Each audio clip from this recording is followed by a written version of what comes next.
Hello friends, standard 11 subject English આપણે complete the sentence શીખી રહ્યા છીએ. એમાં આગળ તમને કેટલાક ફંક્શન્સ, એની વાક્ય રચનાઓ અને એક્ઝામ્પલ સમજાવેલા છે. કઈ રીતે વાક્યો બનશે તે સમજાવેલું છે. બરાબર. હવે ત્યાંથી જ આગળ વધીએ. હવે આપણો આગળનો ફંક્શન છે ઓફરિંગ સજેશન અથવા ઓફરિંગ એડવાઇસ. આ બેમાંથી કોઈ પણ એક નામ આપવામાં આવે. ઓફરિંગ સજેશન અથવા ઓફરિંગ એડવાઇસ. બરાબર. ઓફરિંગની જગ્યાએ તમને શોઈંગ, એક્સપ્રેસિંગ એ શબ્દો પણ આવી શકે. એટલે શોઈંગ સજેશન, શોઈંગ એડવાઇસ, બરાબર, એક્સપ્રેસિંગ એડવાઇસ આવું પણ લખેલું હોઈ શકે. તો જ્યારે ફંક્શનનું નામ આપવામાં આવે ઓફરિંગ સજેશન કે ઓફરિંગ એડવાઇસ, ત્યારે શું યાદ રાખવાનું, એનું ક્લુ શું યાદ રાખવાનું? તો કે વાક્યની અંદર શુડ, ઓટ ટુ કે હેડ બેટર આવવું જોઈએ. બરાબર. તમને ફંક્શન્સમાં શીખવાડેલું જ છે. શુડ, ઓટ ટુ અથવા હેડ બેટરનો ઉપયોગ થવો જોઈએ. બરાબર. કઈ રીતે વાક્ય બનશે એનું, તો એના માટે એક વાક્ય રચના લખેલી છે. તમને કેટલું સેન્ટેન્સ આપવામાં આવશે, તો સૌથી પહેલાં વાક્યનો કર્તા હશે, પછી શુડ આપેલું હશે. કર્તા પછી શું આવશે? વાક્યનો કર્તા હશે, ત્યાર પછી શુડ આપેલું હશે. અથવા તમારું વાક્ય કર્તા પછી અટકશે ઓટ પર, ઓટ ટુ કે ઓટ પર તમારું વાક્ય અટકશે. અથવા તમારું વાક્ય હશે કર્તા પછી હેડ આપેલું હશે, અહીંયા વાક્ય અટકશે. કે પછી હેડ બેટર પર વાક્ય અટકશે. તો હવે બાકી શું રહ્યું? તો બાકી રહ્યું મૂળ ક્રિયાપદ અને અન્ય શબ્દો. મોટાભાગે વાક્ય આવી રીતે પૂછશે તમને. કર્તા પછી શુડ આવશે, તો પાછળ મૂળ ક્રિયાપદ અને અન્ય શબ્દો આવશે. અથવા કર્તા પછી ઓટ શબ્દ લખેલો હશે, તો પાછળ ટુ, એવો તમારે વાક્ય એવું બનાવવાનું જેમાં ટુ આવે, મૂળ ક્રિયાપદ આવે અને અન્ય શબ્દો આવે. જો કરતા પછી હેડ પર વાક્ય અટકેલું હોય અને તમને ફંક્શનનું નામ આવે ઓફરિંગ સજેશન અથવા એડવાઇસ, તો હેડ પછી શું મૂકી દેવાનું? બેટર. એના પછી મૂળ ક્રિયાપદ અને અન્ય શબ્દો. આ ત્રણ શબ્દોની જુદી જુદી વાક્ય રચનાઓ મેં તમને સમજાવી દીધી. જુઓ, થોડાક એક્ઝામ્પલ સમજીએ એટલે વધારે ક્લિયર થાય તમને. અહીંયા એક એક્ઝામ્પલ આપેલું છે. Mehul is suffering from headache. એક ઘટના આપી છે કે ભાઈ મેહુલ એ માથાના દુખાવાથી પીડાઈ રહ્યો છે. બરાબર. અહીંયા ફૂલ સ્ટોપ છે જ, એટલે આ વાક્ય ઘટના પૂરી થઈ ગઈ. પછીનું વાક્ય છે હી. હવે અહીંયા ખાલી જગ્યા કરી દીધી છે. એટલે હી એટલે આપણને શું આપ્યું? માત્ર કરતા આપ્યું છે ઉપરની વાક્ય રચના મુજબ. અને કાઉન્ટ્સમાં એક શબ્દ આપેલો છે ટેક રેસ્ટ, અને ફંક્શનનું નામ આપી દીધું છે ઓફરિંગ એડવાઇસ. હવે તમારે એડવાઇસ વાળું વાક્ય તો બનાવવાનું, પણ એમાં ટેક રેસ્ટ શબ્દનો ઉપયોગ થવો જોઈએ એવું વાક્ય બનાવવાનું છે. બરાબર. તો ટેક રેસ્ટ એટલો શું છે? એ તમારું ક્રિયાપદ છે. તો હવે તમારે હી કરતા પછી આ ત્રણમાંથી કોઈ પણ મૂકી શકો. શુડ મૂકી શકો, ઓટ ટુ મૂકી શકો, અથવા હેડ બેટર. તમને એ છૂટ છે. કેમ? તો કે કરતા પછી કંઈ આપેલું નથી એટલા માટે. તો હવે આપણે ઉપરની વાક્ય રચના મુજબ વાક્ય બનાવીએ. પહેલાં જે આપવામાં આવેલું છે એને પહેલું લખી દઈએ. તો Mehul is suffering from headache. He આટલું આપણને આપેલું છે. બરાબર. તો હવે ઉપરની વાક્ય રચના મુજબ હવે આપેલું શુડ, ઓટ ટુ કે હેડ બેટર, ઓફરિંગ એડવાઇસ દર્શાવવા માટે આપણે કરતા પછી મૂકી દીધું શુડ. એના પછી મૂળ ક્રિયા, તો એ કાઉન્ટ્સમાં આપેલો જ છે ટેક રેસ્ટ. અન્ય શબ્દ મૂકવાની જરૂર નથી. વાક્ય તૈયાર થઈ ગયું. He should take rest. બરાબર. Mehul is suffering from headache. મેહુલનું માથું દુખે છે, તો એણે આરામ કરવો જોઈએ. થઈ ગઈ, સલાહ અપાઈ ગઈ. ખ્યાલ આવી ગયો? સજેશન અપાઈ ગયું. આવું જ બીજું વાક્ય જોઈએ. નિમિષા ઓટ. આટલું વાક્ય આપેલું છે, નિમિષા ઓટ. પછી અધૂરું સેન્ટન્સ છે. કાઉન્ટ્સમાં શબ્દો આપેલા છે પે, બિલ. બે અલગ અલગ શબ્દો છે, પે અને બિલ. અને ઓફરિંગ એડવાઇસ કે સજેશન કીધું છે. તો હવે આપણે ઓટ શબ્દ આપેલો છે અને ઓફરિંગ એડવાઇસ પણ કીધું જ છે આપણને. તો સૌથી પહેલાં તો જે આપેલું છે એટલું લખી દઈએ. નિમિષા ઓટ. ઓટ પછી તરત શું આવવું જોઈએ? ટુ. તો હવે વાક્ય બનાવવાનું છે નિમિષાએ બિલ ભરવું જોઈએ. શાનું બિલ? એ તો તમે કોઈ પણ બિલ બનાવી શકો. Gas bill, light bill, mobile bill, કોઈ પણ બિલ તમે લખી શકો. બરાબર. બિલ, પે અને બિલ શબ્દ વાક્યમાં આવવું જોઈએ. તો હવે ઓટ ટુ, આ ઓટ પછી શું મૂકી દેવાનું? ટુ. ઉપરની વાક્ય રચના મુજબ તમારી કરતા પછી ઓટ ટુ પછી મૂળ ક્રિયાપદ, તો એ કાઉન્સમાં આપેલો છે પે, ઓટ ટુ પે. શું પે કરવાનું છે? તો એનું બિલ. કયું બિલ? તો કે લાઇટ બિલ, ગેસ બિલ, જે લખવું હોય તે. અહીંયા મેં લખેલું છે તેણીનું, નિમિષા છોકરી છે એટલે મેં સર્વનામ વાપર્યું હર લાઇટ બિલ. ચલો, પે અને બિલ બંને શબ્દો આવી ગયા. વધારાના શબ્દોમાં મૂક્યું છે અન્ય શબ્દોમાં today. Nimisha ought to pay her light bill today. નિમિષાને આજે એનું લાઇટ બિલ ભરવું પડશે. ખ્યાલ આવી ગયો મિત્રો? આવી જ રીતે નેક્સ્ટ થર્ડ પેરેગ્રાફ આપેલો છે, જુઓ. એક વાક્ય છે, Jatin is overweight. Jatin is overweight એટલે જતીન બહુ જાડો છે, અતિશય જાડો છે. ફરીથી અહીંયા કરતા પછી અધૂર વાક્ય આપી દીધું. કાઉન્સમાં નોટ ઇટ એક ક્રિયાપદ આપ્યું છે અને નકાર વાક્ય બનાવવાનું છે એવું કીધું છે. ફંક્શનનું નામ છે ઓફરિંગ સજેશન. તો જતીન ઓવરવેટ છે તો એને શું નહીં ખાવું જોઈએ? તો ઘણું બધું લખી શકો. એણે પીઝા નહીં ખાવા જોઈએ, એણે બટર નહીં ખાવું જોઈએ, બરાબર? તમને જે સ્પેલિંગ આવડે. મેં એક વાક્ય એવું બનાવ્યું છે કે તેણે જંક ફૂડ ખાવું જોઈએ નહીં. તો ઉપરની વાક્ય રચના મુજબ જ વાક્ય બનાવીશું. પહેલાં કરતા લઈ લઈએ. પહેલાં આગળનું વાક્ય લખી દઉં, જતીન ઇઝ ઓવરવેટ. આગળનું વાક્ય લખી દીધું. ચલો, હવે કરતા આપેલો છે હી. તો હી પછી હવે તમારે ઓફરિંગ એડવાઇસ કે સજેશન બતાવવું છે તો એના માટે શબ્દો એડ કરો, શુડ અથવા ઓટ ટુ અથવા હેડ બેટર. કારણ ઉપર કંઈ વાક્યમાં આપેલું જ નથી એટલે તમારી પાસે છૂટ છે, તમે ત્રણમાંથી ગમે તે મૂકી શકો. તો ચલો, અહીંયા મેં ઉપયોગ કરેલું છે શુડ. હવે નકાર વાક્ય બનાવવાનું છે. નોટ ઉપર કાઉન્સમાં આપેલું જ છે તો શુડ પછી લખી દો નોટ. એના પછી મૂળ ક્રિયાપદ ઈટ. હી શુડ નોટ ઈટ. શું નથી ખાવું? તો એ ત્યાં બટર લખી શકો, ઘી લખી શકો, બરાબર? ઓઇલી ફૂડ લખી શકો, બરાબર? મેં લખેલું છે જંક ફૂડ, બરાબર? He should not eat junk food. Clear? આવું જ આગળનું ચોથું વાક્ય જુઓ. During corona pandemic. During corona pandemic. પેન્ડેમિકનો અર્થ થાય છે રોગચાળો. તો કોરોનાના રોગચાળા દરમિયાન યુ. હવે તમારું વાક્ય ક્યાં બનાવવાનું છે જુઓ. યુ કરતા આપી દીધો, પછી ખાલી જગ્યા છે. કાઉન્સમાં એક ક્રિયાપદ છે વિયર અને સજેશન આપણે આપવાનું છે. તો શું પહેરવાની વાત આવે કોરોનામાં? માસ્ક પહેરવાનું જ આવે, બરાબર? હેન્ડ ગ્લોવ્સ પહેરવાનું તમે કહી શકો છો. પીપી કિટ પહેરવાનું લખી શકો છો તમે, બરાબર? તો તમારે એ વસ્તુ પહેરવી જોઈએ. આવું વાક્ય બનાવવાનું છે. તો ઉપરની વાક્ય રચના જો ખબર હોય તો પહેલાં આગળનું વાક્ય જે આપવામાં આવેલું છે એ લખી દઈએ. During corona pandemic. કરતા આવે યુ. પછી સજેશન બતાવવા માટે શબ્દ એડ કર્યો મેં, હેડ બેટર. અહીંયા શુડ અથવા ઓટ ટુ પણ લખી શકાય. શું હવે હેડ બેટર, શુડ કે ઓટ ટુ, એના પછી મૂળ ક્રિયાપદ. તો એ કાઉન્સમાં આપેલું છે વિયર. શું પહેરવું જોઈએ? A mask. પછી અન્ય શબ્દો મેં આગળ વાક્ય વધાર્યું છે ઇન પબ્લિક. તો during corona pandemic you had better wear a mask in public. તમે જ્યારે બી જાહેરમાં જાઓ તો તમારે માસ્ક પહેરવું જોઈએ, બરાબર? ચલો, આવું પાંચમું વાક્ય જોઈએ. Fifth sentence. વી શુડ પછી અધૂર વાક્ય. કાઉન્સમાં શબ્દ આપેલો છે સેનિટાઈઝ. સેનિટાઈઝ કાઉન્સમાં લખેલું છે ઓફરિંગ એડવાઇસ, બરાબર? તો જેટલું પહેલાં આપેલું છે એ જોઈ લઈએ. પહેલાં કરતા વી, પછી શુડ આપણને આપી દીધું છે.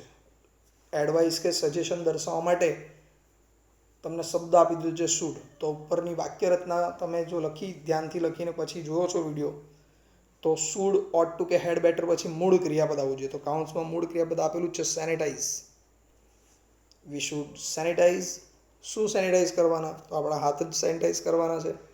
અવર હેન્ડ્સ, બરાબર? ફ્રિકવન્ટલી, વારંવાર હાથ ધોવા જોઈએ. To save our selves from corona. એક વાક્ય એવું બનાવ્યું છે કે આપણે વારંવાર કોરોનાથી પોતાની જાતને બચાવવા માટે વારંવાર હાથને સેનિટાઈઝ કરવા જોઈએ, બરાબર? આવું છઠ્ઠું વાક્ય છે, જુઓ. સિક્સ સેન્ટેન્સમાં યુ ઓટ શબ્દ લખેલો છે અને કાઉન્સમાં લખેલું છે ટ્રાફિક રૂલ્સ. એડવાઇસ કે સજેશન આપેલું છે ફંક્શનનું નામ. ટ્રાફિક રૂલ શબ્દ અંદર આવવો જોઈએ. તો હવે તમારું વાક્ય બનશે યુ પછી ઓટ. ઓટ પછી શું આવવું જોઈએ? ટુ. તો તમારે શું ફોલો કરવાનું છે? ટ્રાફિકના નિયમોને પાળવાના છે. પાળવા માટે શબ્દ આવે ફોલો, ક્રિયાપદ. તો યુ ઓટ ટુ ફોલો શું ફોલો કરવાનું છે લખી દઈએ. The traffic rules while driving vehicles. તમે જ્યારે વાહન ચલાવો ત્યારે તમારે ટ્રાફિકના નિયમોનું પાલન કરવું જોઈએ. ઓકે મિત્રો, આ થઈ ગયો તમારો એક ફંક્શન. કયો ફંક્શન આપણે હમણાં જોયો? તો આપણે ફંક્શન ભણ્યા છે ઓફરિંગ સજેશન અથવા એડવાઇસ. કયા શબ્દો આવે? શુડ, ઓટ ટુ અથવા હેડ બેટર. બરાબર. આ ઉપરાંત બીજું શું ધ્યાનમાં રાખી શકો છો? તો એની વાક્ય રચના, જેમાં પહેલાં કરતા આવે, પછી શુડ, ઓટ ટુ કે હેડ બેટર આવે, ત્યાર પછી મૂળ ક્રિયાપદ ને ત્યાર પછી અન્ય શબ્દો. આ પ્રમાણે જ વાક્ય બનવા જોઈએ. કાઉન્ટ્સમાં આપેલા શબ્દોને એ ક્રિયાપદ જ આપે તમને આમાં, તો એ ક્રિયાપદ આ શબ્દો પછી મૂકી દેવાના અને અન્ય શબ્દો લખી દેવાના છે. ઓકે ફ્રેન્ડ્સ, તો હવે આ ફંક્શન કમ્પ્લીટ, ઓફરિંગ સજેશન આપણું પૂરું. હવે આગળનું ફંક્શન જોઈશું. આના પછીનો ફંક્શન છે એનું નામ છે રિપોર્ટિંગ ઇવેન્ટ અથવા રિપોર્ટિંગ. ફંક્શનનું નામ છે રિપોર્ટિંગ ઇવેન્ટ અથવા રિપોર્ટિંગ. શું આવે આમાં? તો આમાં ઇનડાયરેક્ટ સ્પીચનું વાક્ય હોય. ઇનડાયરેક્ટ સ્પીચનું વાક્ય એટલે તમને શું આપેલું હશે? તો તમને વાક્યમાં બોલનાર અને સાંભળનાર આપેલું હશે અને એમની વચ્ચે એક રિપોર્ટિંગ વર્બ હશે. તો તમારે સંયોજકથી આગળનું વાક્ય તમારે બનાવવાનું છે. હવે શબ્દો આ ખાસ ધ્યાન રાખજો કે આ ઇનડાયરેક્ટ સ્પીચનું વાક્ય બનાવવાનું છે અને ઇનડાયરેક્ટ સ્પીચની વાક્ય રચના શું છે એ વાક્ય રચનાને ધ્યાનથી જુઓ તમે. બરાબર, વાક્ય રચનાને ધ્યાનથી જુઓ, જેમાં એક બોલનાર પહેલાં, પછી રિપોર્ટિંગ વર્બ અને પછી આવશે સાંભળનાર. તમને અહીંયા વાક્ય અટકાવશે, આટલું આપવામાં આવશે તમને. હવે પાછળ શું આવશે? તો ત્યાર પછી તમારે વાક્ય બનાવવાનું છે. આગળ જો રિપોર્ટિંગ વર્બ તમને, ધારો કે reporting verb told, declared, informed, બરાબર, આવા વિધાન વાક્યના તમને રિપોર્ટિંગ વર્બ આપેલો હોય તો અહીંયા સંયોજક મૂકવાનો ધેટ. જો આસ્ક્ડ કે ઇન્ક્વાયર્ડ આપેલું હોય તો સંયોજક મૂકવાનો ઇફ અથવા WH શબ્દ. બરાબર. અને જો એ આજ્ઞાર્થ વાક્ય હશે તો સંયોજક મૂકવાનો ટુ. એટલે આજ્ઞાર્થ વાક્ય એટલે સજેસ્ટેડ, ઓર્ડર્ડ, રિક્વેસ્ટેડ આવા શબ્દો આપેલા હોય ત્યારે સંયોજક મૂકવાનો ટુ. અને એક્સક્લેમ્ડ રિપોર્ટિંગ વર્બ આવે, બોલનારને સાંભળનારની વચ્ચે તમને એક્સક્લેમ્ડ આપવામાં આવે તો સંયોજક મૂકી દેવાનો ધેટ. અને ત્યાર પછી તમારે ઇનડાયરેક્ટ સ્પીચનું વાક્ય બનાવવાનું છે. બરાબર, તમને આટલું સેન્ટન્સ આપવામાં આવશે, અહીંયાથી આગળનું તમારે બનાવવાનું છે. હવે આ જે પાછળનું વાક્ય છે સંયોજક પછીનું ઇનડાયરેક્ટ સ્પીચનું વાક્ય, હંમેશા યાદ રાખજો એ વાક્ય તમારું સિમ્પલ પાસ્ટ ટેન્સમાં હોવું જોઈએ, અથવા ચાલુ ભૂતકાળ એટલે કે પાસ્ટ કન્ટિન્યુઅસ ટેન્સમાં હોવું જોઈએ, અથવા પૂર્ણ ભૂતકાળ એટલે કે પાસ્ટ પરફેક્ટ ટેન્સમાં હોવું જોઈએ. સંયોજક પછીના વાક્યમાં તમારા am is are, was were, will shall, મૂળ ક્રિયાપદ, ડુ ડઝ, બરાબર, ડુ કે ડઝ, કેન મે, હેઝ કે હેવ, પછી પ્રથમ કે બીજા પુરુષના સર્વનામો એટલે આઈ, વી, યુ, આ શબ્દોનો અંદર ઉપયોગ થવો જોઈએ નહીં. ત્રીજા પુરુષના સર્વનામ આવવા જોઈએ. અને ટેન્સ મેં તમને 3 ટેન્સ કીધા છે, 3માંથી ગમે તે ટેન્સનું વાક્ય તમે બનાવી શકો છો. બરાબર, શબ્દોને ધ્યાનમાં લઈને. તો ચલો આ વાક્ય રચનાને ધ્યાનમાં લઈને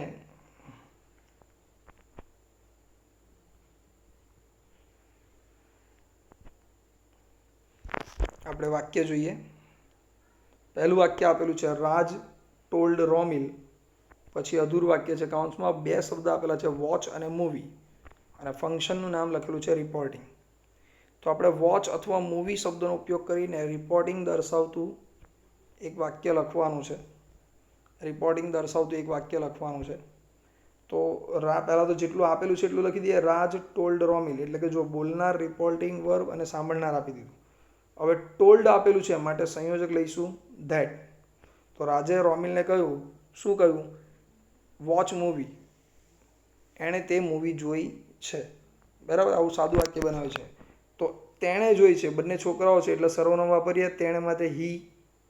મેં તમને કીધું કે ભૂતકાળનું વાક્ય કે પૂર્ણ ભૂતકાળ કે ચાલુ ભૂતકાળનું વાક્ય બનાવી શકો તો હી વોચડ ધેટ મૂવી એમ પણ લખી શકો. હી હેડ વોચડ, પૂર્ણ ભૂતકાળ બતાવ્યું.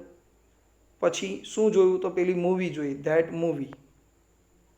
બની ગયું વાક્ય. અહીંયા એવું પણ લખી જાય he was watching that movie. ખ્યાલ આવી ગયો મિત્રો? તો આ રીતે તમારું વાક્ય બને. આવું જ એક બીજું વાક્ય આપેલું છે, Amit exclaimed with joy to Sumit. પછી અધૂરું વાક્ય, કાઉન્સમાં તમને બે શબ્દ છે, વિન અને મેચ. ફંક્શનનું નામ છે આપણું રિપોર્ટિંગ ઇવેન્ટ. તો ચાલો ઇવેન્ટ દર્શાવતું વાક્ય બનાવે. પહેલાં જે આપેલું છે એ લખી દઈએ. બોલનાર અમિત, રિપોર્ટિંગ વર્બ છે એક્સક્લેમ વિથ જોય, સાંભળનાર છે ટુ સુમિત. હવે અહીંયાથી વાક્ય બનાવવાનું છે. હવે આ એક્સક્લેમ્ડ એટલે ઉદ્ગાર વાક્ય આવી ગયું. ઉદ્ગાર વાક્યનો સંયોજક આવે ધેટ. બરાબર. હવે વાક્ય બનાવવાનું છે. તો અમિતે આનંદમાં આવીને સુમિતને કહ્યું, ઉદ્ગાર કર્યો કે ભારત ફાઇનલ મેચ જીતી ગયું, એવું લખી શકો. મેં અહીંયા વાક્ય બનાવ્યું છે મુંબઈ ઇન્ડિયન્સ ફાઇનલ મેચ જીતી ગયું છે આઈપીએલમાં. તો ધેટ મુંબઈ ઇન્ડિયન્સ એક કરતા લઈ લીધો. પૂર્ણ ભૂતકાળનું વાક્ય બનાવ્યું છે તો વોન હેડ વોન, ક્રિયાપદનો ઉપયોગ કર્યો. આ વિનની જગ્યાએ મેં બનાવ્યું હેડ વોન.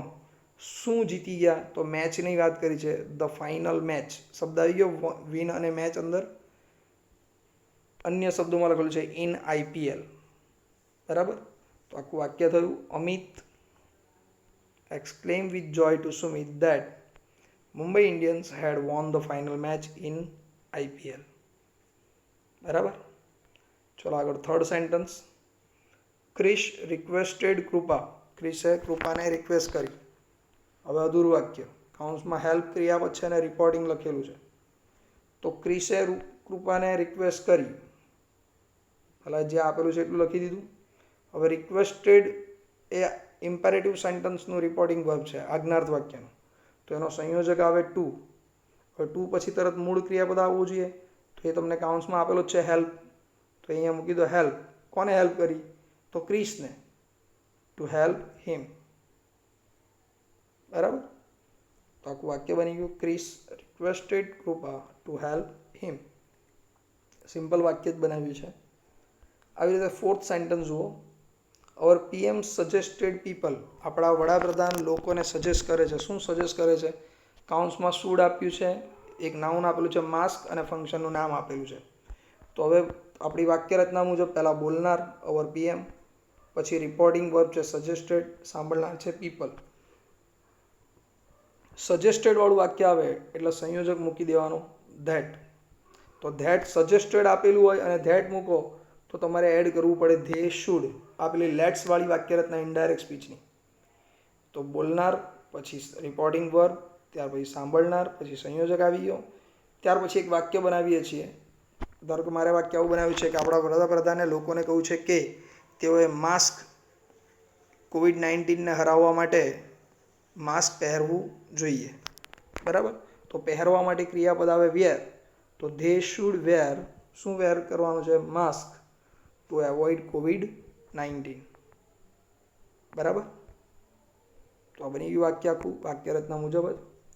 આગળ નેક્સ્ટ વાક્ય આપેલું છે વિના આસ્કડ મીરા. હવે આ અધૂરું વાક્ય છે. સંયોજક આપેલો છે વાય, એક ક્રિયાપદ આપેલું છે વેસ્ટ અને રિપોર્ટિંગ ફંક્શનનું નામ છે. તો વાય અને વેસ્ટનો ઉપયોગ થવો જોઈએ. હવે વાય સંયોજક આપી દીધો છે તો પહેલાં એનો મૂકી દઈએ, વિના આસ્કડ મીરા વાય. હવે મારે કોઈ પણ વાક્ય તમે બનાવી શકો. વિનાએ મીરાને કહ્યું કે તે શા માટે વેસ્ટ કરવું શબ્દ આવવો જોઈએ. તો એ શા માટે પોતાનો ટાઈમ મોબાઈલ પર વેસ્ટ કરી રહી છે. બરાબર. શા માટે તેણી પોતાનો સમય રમવામાં વેસ્ટ કરી રહી છે. શા માટે તેણી પોતાનો સમય ટીવી જોવામાં વેસ્ટ કરી રહી છે. આવું કંઈ પણ વાક્ય તમે બનાવી શકો છો. ધારો કે મેં બનાવેલું છે શા માટે તેણી સોશિયલ મીડિયા પર પોતાનો સમય વેસ્ટ કરે છે. તો વિના પ્રમાણે એનું સર્વનામ મૂકી દીધું સી. બરાબર. સમય બગાડે છે તો ચાલુ ભૂતકાળનું વાક્ય બનાવ્યું વોઝ વેસ્ટિંગ. વિનાનો સમય, વિના છોકરી છે એટલે હર ટાઈમ ઓન સોશિયલ મીડિયા.